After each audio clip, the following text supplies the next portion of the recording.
નમસ્કાર મિત્રો, સ્વાગત છે તમારું અમારી ચેનલ પર એક નવા વિડીયોમાં.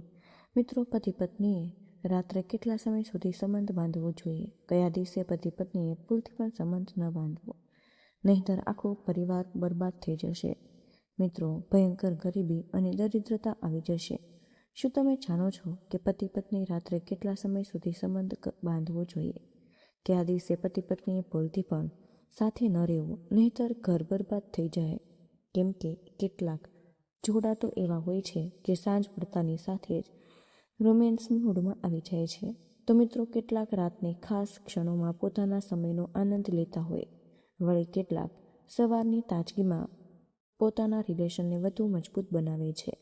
પરંતુ સવાલ એ છે કે આખરે સાચો સમય અને સાચો તરીકો શું છે? તો મિત્રો, આજે અમે તમને જણાવીશું કે પતિ પત્નીએ રાત્રે કેટલા સમય સુધી રિલેશન સ્થાપિત કરવા જોઈએ, અને સાથે જ અમે એ પણ જણાવીશું કે જો કોઈ પણ પુરુષ રાત્રે પોતાની પત્નીના એક વિશેષ અંગને જોઈ લે તો મિત્રો તેના જીવનમાં તમામ સંકટો દૂર થઈ શકે. મિત્રો, પતિ પત્નીનો સંબંધ અત્યંત પવિત્ર અને 7 જન્મનું બંધન મનાય છે. પરંતુ કલયુગમાં ઘણી બધી સ્ત્રીઓ પોતાના પતિને છોડીને પારકા પુરુષો સાથે સંબંધ બનાવે છે, અને ઘણા પુરુષો પોતાની પત્નીને છોડી પારકી સ્ત્રીઓ સાથે સંબંધ સ્થાપિત કરતા હોય. આ કારણે તેમના જીવનમાં કલેશ અને તણાવ વધે છે. તેમના સંબંધમાં તિરાડ પડે, જેના પરિણામ વગર તેઓ એકબીજાથી અલગ થઈ જાય છે. તેથી આજની આ કથામાં અમે તમને જણાવીશું કે પતિ પત્નીએ કયા સમયે રિલેશન રાખવા જોઈએ, જેથી તેમને સુંદર અને સ્વસ્થ સંતાનની પ્રાપ્તિ થાય. સાથે જ અમે તમને એ પણ સ્પષ્ટ કરીશું કે મહિનામાં કેટલી વાર રિલેશન રાખવા. આ સિવાય અમે એ પણ જણાવીશું કે લગ્ન પહેલાં રિલેશન રાખવા પુણ્ય છે કે પાપ, કારણ કે કલયુગમાં ઘણા લોકો લગ્ન પહેલાં જ આ પ્રકારના રિલેશનો બનાવી લેતા હોય. એટલે અમારી આપને હાથ જોડીને વિનંતી કે તમે આ કથાને શરૂઆતથી અંત સુધી સાચા મનથી સાંભળો, અને જે પણ રોતા આ કથાને પૂર્ણ સાચા મનથી સાંભળે તેમના પરિવાર પર ભગવાન કૃષ્ણની કૃપા સદાય બની રહે. તેમના જીવનના તમામ સંકટો ભગવાન કૃષ્ણ સ્વયં હરી લે અને તેમનો પરિવાર સુખ અને સમૃદ્ધિથી ભરાઈ જાય. મિત્રો, જાણો છો કે અધૂરું જ્ઞાન પાપ સમાન હોય. તેથી આ કથાને પૂર્ણ રૂપે સાંભળો, જેથી તમને સંપૂર્ણ જાણકારી પ્રાપ્ત થાય. મિત્રો, હવે અમે તમારો સમય વધુ વ્યર્થ ન કરતા આ જ્ઞાનવર્ધક કથાને શરૂ કરીએ. મિત્રો, એકવાર ભગવાન કૃષ્ણ દેવી રાધા પોતાના દિવ્ય સિંહાસન પર બિરાજમાન હતા. તેમની ચારે બાજુ એક અલૌકિક શાંતિ અને આનંદનું વાતાવરણ હતું. ત્યારે કૃષ્ણએ જોયું કે રાધા કોઈ ઊંડી ચિંતામાં ડૂબેલા હતા. તેમના કપાળ પર ચિંતાની રેખા સ્પષ્ટ દેખાતી હતી. કેટલીક ક્ષણો પછી કૃષ્ણએ રાધાને પૂછ્યું કે હે રાધા, આજે તમે કોઈ ઊંડી ચિંતામાં ડૂબેલા પ્રતીત થઈ રહ્યા છો. તમારું મન આટલું વ્યાકુળ કેમ છે? કૃપા કરીને તેનું કારણ જણાવો. ત્યારે રાધાએ થોડી ક્ષણ શ્વાસ રોકી, હે પ્રભુ, મારા મનમાં એક પ્રશ્ન વિકરાળ રૂપ ધારણ કરી લીધું છે. હું દિવસ રાત આ પ્રશ્ન વિશે જ વિચારી રહી છું, પણ તેનો ઉકેલ મને મળી રહ્યો નથી. આ જ કારણ છે કે હું આટલી ચિંતિત છું. કૃષ્ણ પોતાની મધુર મુસ્કાન સાથે કહ્યું કે રાધા, તમે મારા હૃદયના ધબકારા છો. તમારો કોઈ પણ પ્રશ્ન મારા માટે મહત્વપૂર્ણ છે. નિશ્ચિત થઈને તમારો પ્રશ્ન પૂછો, હું ચોક્કસ ઉત્તર આપીશ. ત્યારે રાધાએ માથું નમાવી કહ્યું, હે પ્રભુ, મારો પ્રશ્ન એ કે કલયુગમાં પતિ પત્નીએ રાત્રે કેટલા સમય સુધી રિલેશન રાખવા, અને જો કોઈ પુરુષ પોતાની પત્નીના કોઈ વિશેષ અંગને જોઈ લે તો શું તે સાચે જ તેના જીવનના તમામ સંકટોને દૂર કરી શકે છે? ત્યારે કૃષ્ણએ ગંભીર સ્વરમાં પોતાની મધુર મુસ્કાનને જાળવી રાખતા કહ્યું, હે રાધે, તમારો પ્રશ્ન અત્યંત ગહન અને મહત્વપૂર્ણ છે. હું તમને આ પ્રશ્નનો ઉત્તર એક અત્યંત પ્રેરણાદાયક અને જ્ઞાનવર્ધક કથાના માધ્યમથી આપીશ. પરંતુ તમારે આ કથાને શરૂઆતથી અંત સુધી સાચા મનથી સાંભળવી પડે. તો શું તમે તેના માટે તૈયાર છો? ત્યારે રાધાએ ઉત્સાહ અને શ્રદ્ધા સાથે કહ્યું કે હે પ્રભુ, હું તમને વચન આપું કે હું આ કથાને પૂર્ણ રૂપે સાચા મનથી સાંભળીશ. કૃપા કરીને કથા શરૂ કરો. કૃષ્ણએ પોતાની મધુર વાણીમાં કથા શરૂ કરી અને કહેવા લાગ્યા કે હે મિત્રો, સાંભળો. કાશીપુર નામના એક પ્રાચીન નગરમાં એક વેપારી હતો, જેનું નામ વિશ્વનાથ હતું. તે એક સાધારણ અને મહેનતુ વ્યક્તિ હતો, પરંતુ તેનો વેપાર કેટલાક સમયથી ઠપ થઈ ગયો હતો. આ કારણે તે અત્યંત ગરીબ થઈ ગયો. તે નાની કાચી ઝૂંપડીમાં રહેતો, જેની દિવાલો માટીની હતી અને છત છાપરાથી ઢંકાયેલું હતું. વરસાદની ઋતુમાં તેની છત ટપકવા લાગતી, જેનાથી તેનું જીવન વધુ મુશ્કેલ બની જતું. વિશ્વનાથના 3 યુવાન પુત્ર હતા. વિકાસ, સંજય અને અમર. આ ત્રણેય પુત્ર જવાન અને બળવાની હતા, પરંતુ તેઓ આળસુ હતા અને દિવસભર નગરની ગલીમાં આમતેમ ભટકતા. તેઓ ન તો પોતાના પિતાની મદદ કરતા હતા અને ના તો કોઈ કામ ધંધો શરૂ કરવાની કોશિશ કરતા. વિશ્વનાથ દરરોજ સવારે પોતાના કામે જાતો અને રાત્રે થાક્યો પાક્યો ઘરે પાછો ફરતો.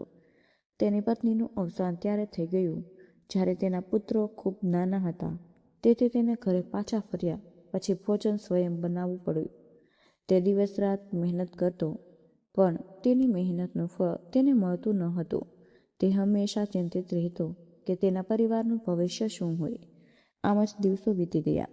એક દિવસ જ્યારે વિશ્વનાથ પોતાના કામેથી પાછો ફરી રહ્યો હતો, તેની મુલાકાત પડોશમાં રહેતી એક સાધ્વી માતા શાંતિ સાથે થઈ. માતા શાંતિ એક વિદુષી અને દયાળુ મહિલા હતી, જેમનું આધ્યાત્મિક જ્ઞાન અને કરુણા આખા નગરમાં પ્રસિદ્ધ હતી. તેમણે વિશ્વનાથની દયનીય સ્થિતિ જોઈ તેને પૂછ્યું કે હે પુત્ર, તું દિવસ રાત મહેનત કરે છતાં તારા જીવનમાં કોઈ ફેરફાર કેમ નથી? તારા 3 પુત્રો જવાન છે, છતાં બધો બોજ તારા પર જ કેમ છે? શું તે ક્યારેય તારા પુત્રને પ્રેરિત કરવાની કોશિશ ન કરી? ત્યારે વિશ્વનાથ થાકેલા અવાજમાં જવાબ આપ્યો કે હે માતા, હું શું કરું? મારી પાસે કોઈ સાધન નથી. મેં મારા પુત્રને ખૂબ સમજાવવાની કોશિશ કરી, પણ મારે કોઈ સાંભળતું જ નથી. તેઓ દિવસભર ગલીમાં સમય બરબાદ કરે અને કોઈ કામ કરતા નથી. મારી હાલત એવી છે કે હું તેમના માટે કંઈ કરી પણ શકતો નથી.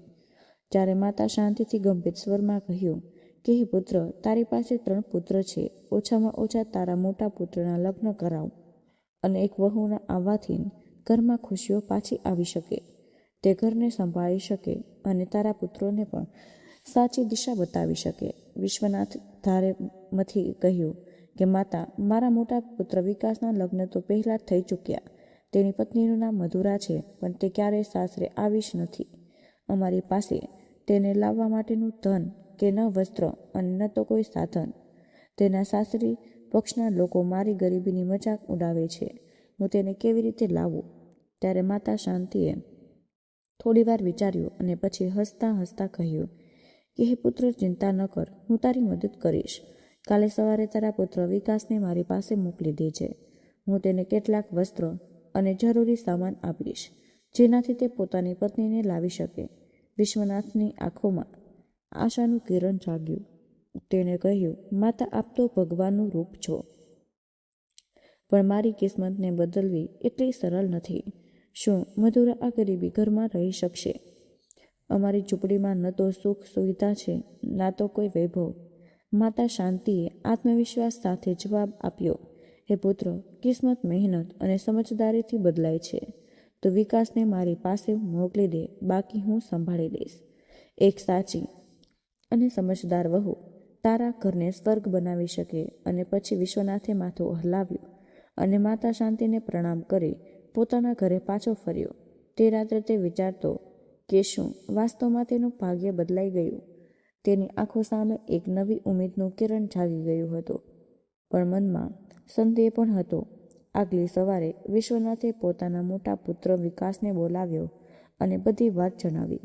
વિકાસ પહેલાં તો સંકોચમાં પડી ગયો કે વિચારવા લાગ્યો કે તેની પત્ની મધુરા શું આ ગરીબ ઘરમાં રહેવાની સ્વીકારશે. તેણે પોતાના પિતાને કહ્યું કે પિતાજી, શું મધુરા આ ઝૂંપડીમાં ખુશ રહેશે? આપણી પાસે તો કંઈ પણ નથી. વિશ્વનાથે સમજાવ્યું, પુત્ર, માતા શાંતિએ જે કહ્યું તે સાચું છે. આપણે કોશિશ તો કરવી જોઈએ. તું માતા પાસે જા, તેઓ તારી મદદ કરશે. વિકાસે તેના પિતાની વાત માની અને માતા શાંતિ પાસે ગયો. માતા શાંતિએ વિકાસને મોટા સ્નેહથી જોયો અને ચહેરા પર એક આત્મવિશ્વાસ અને સંતોષની ભાવના હતી. તેમનો પૂરો ભરોસો હતો કે વિકાસનો પરિવાર એક દિવસ સમૃદ્ધ થશે. તેમણે વિકાસને સુંદર વસ્ત્ર અને કેટલાક જરૂરી સામાન આપ્યા અને માતાને કહ્યું કે હે પુત્ર, આ સામાન લઈને જા અને તારી પત્ની મધુરાને સાસરે લઈ આવ. હવે સમય આવી ગયો છે કે તારા ઘરમાં ખુશીઓ પાછી ફરે. વિકાસ વસ્ત્ર પહેર્યા અને સામાન ઉપાડીને પોતાના સાસરે જવા નીકળી પડ્યો. રસ્તામાં તે વારંવાર વિચારી રહ્યો હતો કે શું મધુરા મારી ગરીબીનો સ્વીકાર કરશે? શું તે મારાથી નારાજ નહીં થાય? શું તે આ નાની એવી ઝૂંપડીમાં રહી શકશે? એમ તેના મનમાં અનેક પ્રશ્ન ઉઠી રહ્યા હતા. પણ તે પોતાના મનને દ્રઢ કર્યું અને વિચાર્યું કે હવે મારી પાસે કોઈ બીજો રસ્તો જ નથી. જો મારે મારા પરિવારને સુધારવું હોય તો આ કદમ ઉઠાવવું જ પડે. જ્યારે વિકાસ પોતાના સાસરે પહોંચ્યો તો મધુરાએ તેને જોઈને સ્મિત કર્યું અને સાસરી પ્રશ્નના લોકોએ તેનું પ્રેમ અને સન્માન સાથે સ્વાગત કર્યું. મધુરાએ જ્યારે સામાન જોયો તો તે થોડી આશ્ચર્યમાં પડી ગઈ, કારણ કે સામાન ખૂબ જ ઓછો હતો અને તેને પોતાના મનમાં વિચાર્યું કે શું મારા પિયરિયા આ સામાનને જોઈને મારી મજાક ઉડાવશે? પરંતુ તેના પિયરિયાએ તેને સમજાવી કે પુત્રી, તું તારા ઘરે જઈ રહી છે. આ સૌથી મોટી ખુશીની વાત છે. સામાન ઓછો હોઈ શકે પણ સંબંધોની દોર મજબૂત છે. તારે તારા પતિનો સાથ આપવો જોઈએ. મધુરાએ તેના પિયરિયાની વાત માની 2 દિવસ સાસરે વિતાવ્યા. પછી વિકાસ મધુરાને લઈને પોતાના ઘરે પાછો ફર્યો. બંનેએ નવા જોશ અને ઉત્સાહ સાથે પોતાની ઝૂંપડીમાં કદમ મૂક્યા. પરંતુ જ્યારે મધુરાએ ઘર જોયું તો તે હેરાન રહી ગઈ. ઘર ખૂબ નાનું હતું. રૂમ સાંકડા અને અંધારિયા હતા. રસોડું સાધારણ હતું અને સામાન આમ તેમ વિખેરાયેલો. વાસણો ગંદા પડ્યા હતા અને બિસ્તર અસ્તવ્યસ્ત હતું. કોઈ વ્યવસ્થા નહોતી. ત્યારે મધુરાના મનમાં અનેક પ્રશ્ન ઉઠવા લાગ્યા હતા. શું આ મારું ઘર છે? શું હું અહીં રહી શકીશ? શું હું આ ગરીબા સુખ રહીશ? પરંતુ મધુરાએ હાર ન માની. જાણતી હતી કે જો તેણે આ ઘરને પોતાનું બનાવ્યું તો તેણે મહેનત કરવી પડશે. તેને વિકાસ સાથે વાત કરી અને કહ્યું, આપણે આ ઘરને સંભાળવું પડશે. સૌથી પહેલાં આપણે સાફ સફાઈ શરૂ કરવી જોઈએ. મધુરાએ ઘરના દરેક ખૂણાને ધ્યાનથી જોયો અને ધીરે ધીરે સફાઈ શરૂ કરી. તેને વાસણો ધોયા અને સામાન વ્યવસ્થિત કર્યો અને ઘરને સાફ સુથરું બનાવ્યું.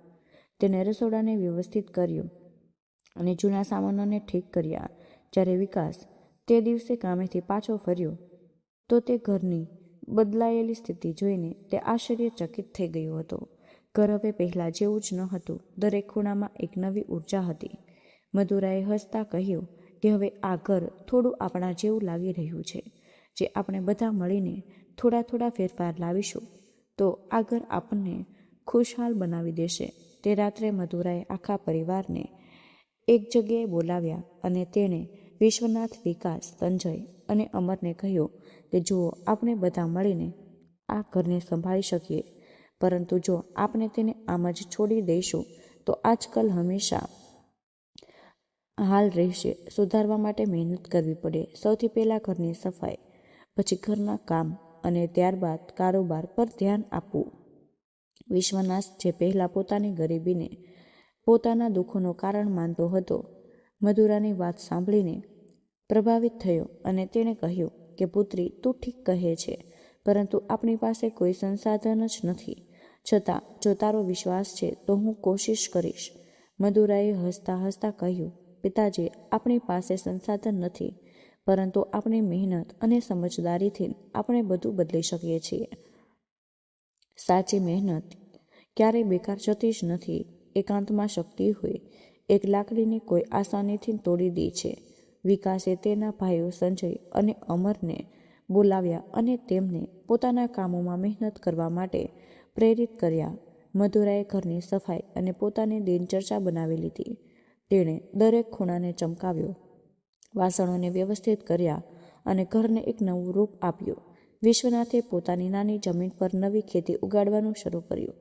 પહેલાં જ્યાં તેની જમીન બંજર હતી ત્યાં હવે હરીભરી ખેતી લહેરાવા લાગી. કેટલાક મહિનાઓમાં ઘરની સ્થિતિ અદ્ભુત ફેરફાર આવ્યો. પહેલાં જ્યાં ગંદકી અને ઉદાસીનો માહોલ હતો. ત્યાં હવે સ્વચ્છતા અને ખુશાલી હતી. ખેતરમાં હવે વધુ માત્રામાં પાક ઉગવા લાગ્યો હતો. પહેલાં જ્યાં રોટલીની કમી હતી, ત્યાં હવે બધા ભારે ભરપૂર ભોજન કરતા હતા. વિશ્વનાથ હવે અનુભવી રહ્યો હતો કે જ્યારે મહેનત અને સમજદારીથી કામ કરવામાં આવે છે તો કિસ્મત બદલવામાં વધુ સમય લાગતો જ નથી. મધુરાએ એક દિવસ વિશ્વનાથને કહ્યું કે હે પિતાજી, હવેથી તમે જ્યારે પણ કામે પાછા ફરો તો ઘરમાં કંઈ ને કંઈ ચોક્કસ લઈને તમે આવજો. આનાથી ના તો કેવળ ઘરમાં સામાન વધશે, પણ બધાનું મન પણ પ્રસન્ન રહેશે. વિશ્વનાથે મધુરાની માત માની હવે દરરોજ કામેથી પાછા ફરતી વખતે કોઈને કોઈ સામાન લાવવા લાગ્યો. ક્યારેક તે ઘરની જરૂરતની ચીજો લાવતો તો ક્યારેક કોઈ નાની નાની ભેટ.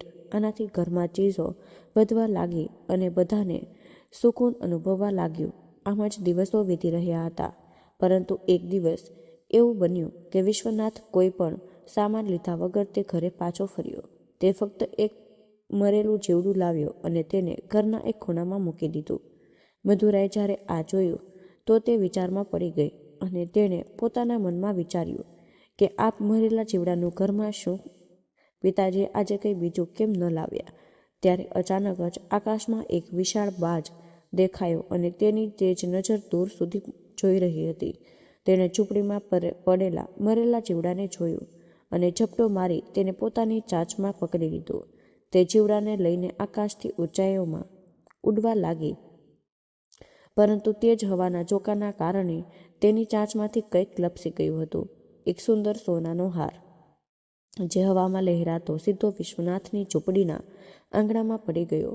મધુરા, જે અત્યાર સુધી મરેલા જીવડા વિશે વિચારી રહી હતી, તેને હારને પડતા જોયો. તે હેરાન થઈને બૂમ પાડી કે પિતાજી, પિતાજી, જુઓ આ શું પડ્યું છે? ત્યારે વિશ્વનાથ તરત બહાર આવ્યો અને હારને જોઈને આશ્ચર્યમાં પડી ગયો હતો.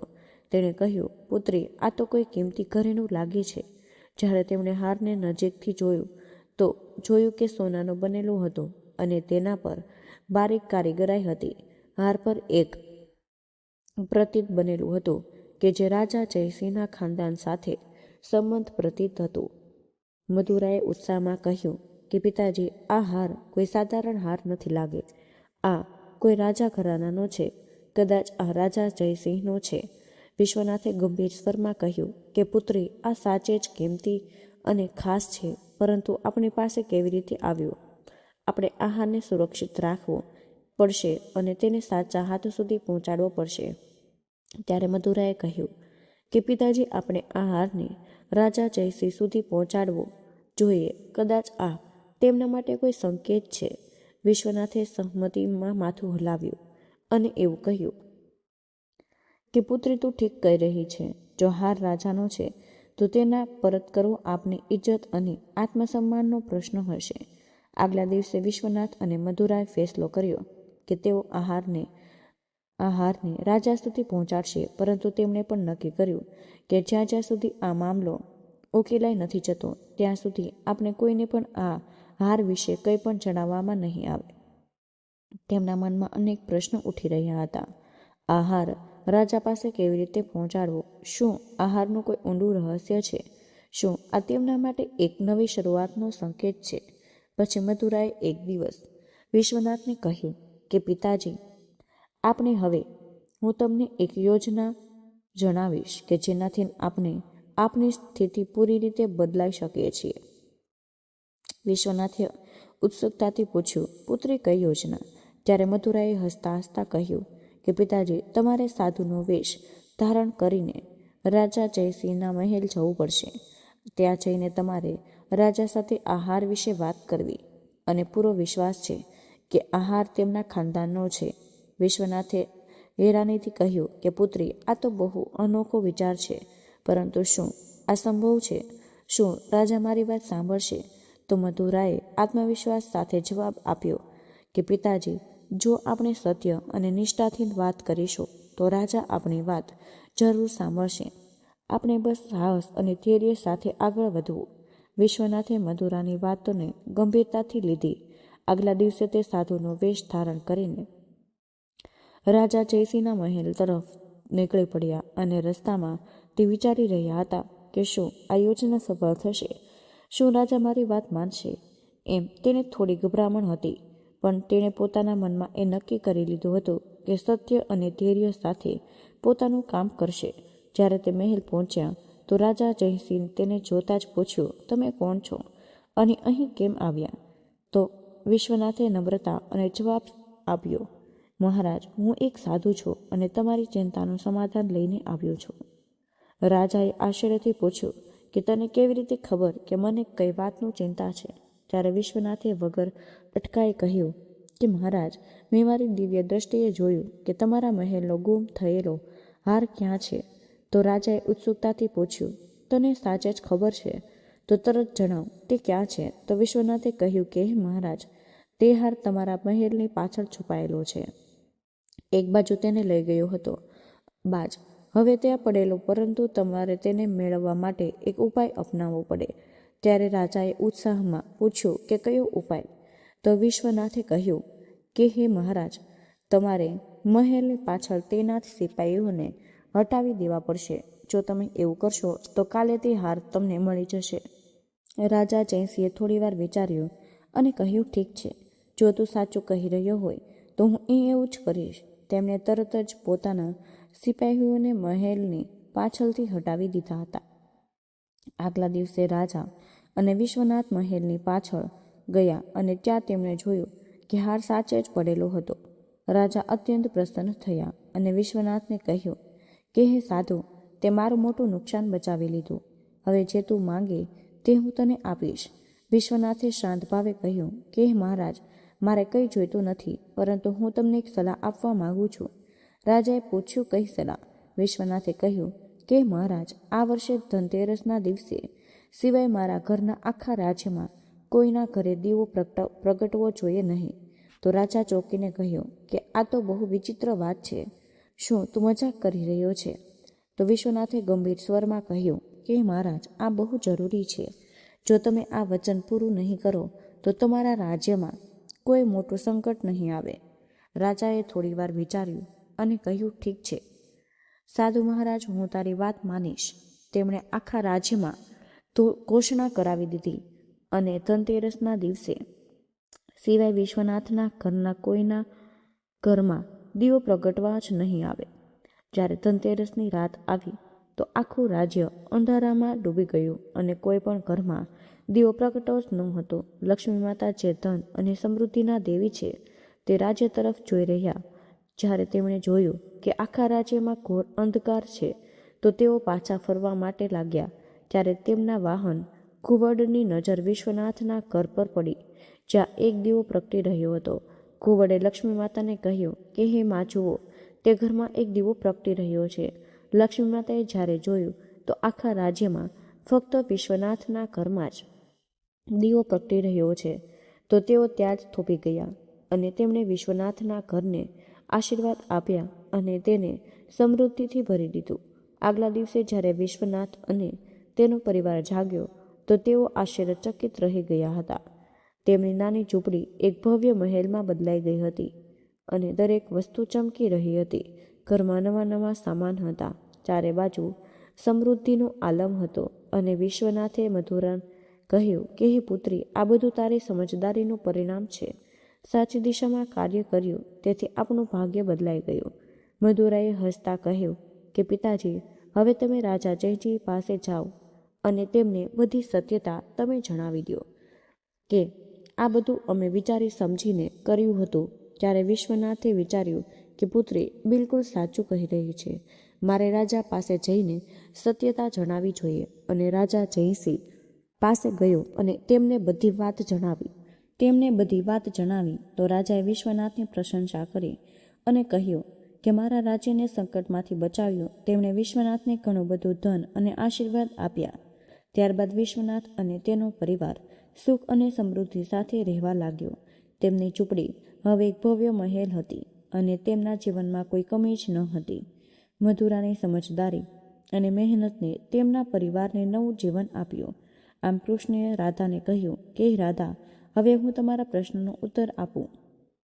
તમે પૂછ્યું હતું કે કલયુગમાં પતિ પત્નીએ રાત્રે કેટલા સમય સુધી શારીરિક સંબંધ બાંધવો જોઈએ.